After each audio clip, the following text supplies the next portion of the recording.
Multiple diplomatic duels in the region for China. Beijing officials are scolding the Philippines and saying the U.S. is endangering peace and stability in this part of the world after Manila announced the locations of 4 military bases to be used by American forces. Now, one is near the disputed South China Sea. The other is not far from Taiwan. CNA's Lo Min joins us from Shanghai, as well as CNA's Buena Bernal. She is joining us from Manila. Min, to you first.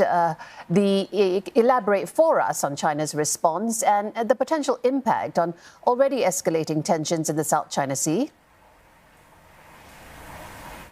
Well, we know that China is already holding military drills in the South China Sea, and no question that these new military bases will raise the threat level here in China, especially when one of the bases is just 500 kilometers away from Taiwan, which is a self-ruled island that China claims as its own territory and wants to reunify with the mainland at an unspecified time.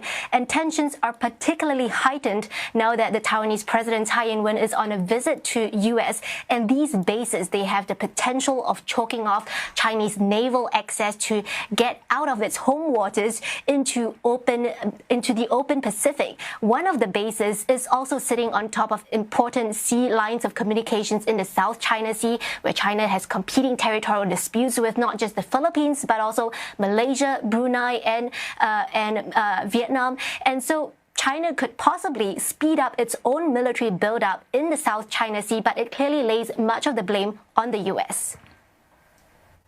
事实非常清楚，美方出于一己私利，抱持零和思维，不断在本地区加强军事部署，其结果必然是加剧局势紧张，危害地区和平稳定。地区国家应该深入地想一想，到底什么才是合适的，什么才是互利的，从而做出真正有利于自身利益、有利于地区和平稳定的选择。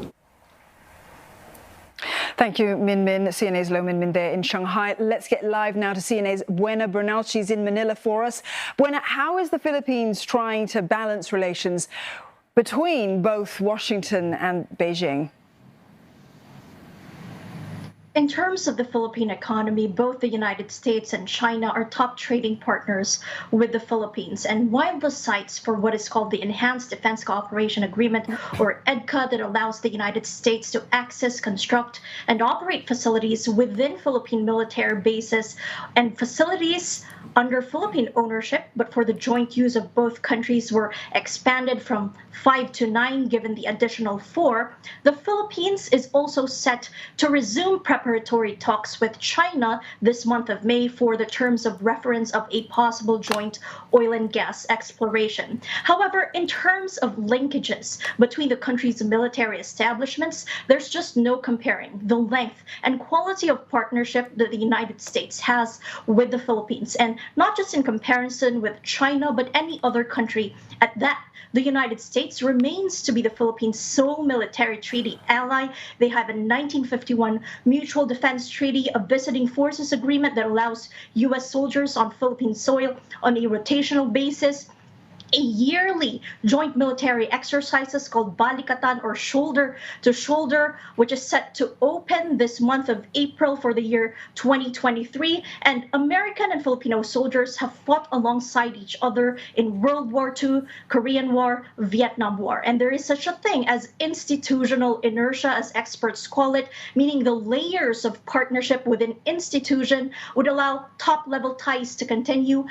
These would not be dismantled overnight, whatever the direction taken by a state leader. And that is exactly what happened during the rocky years of the U.S.-Philippines ties under former Philippine President Rodrigo Duterte, who had jump-started the process of abrogating the two countries' visiting forces agreement, but later withdrew from that process.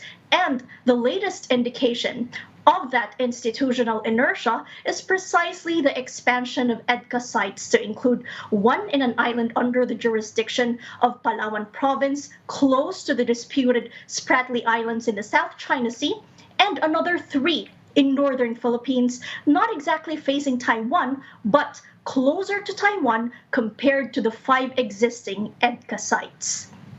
There's a long history there to U.S.-Philippine ties. Buena, thank you for that. Buena Bernal there in Manila.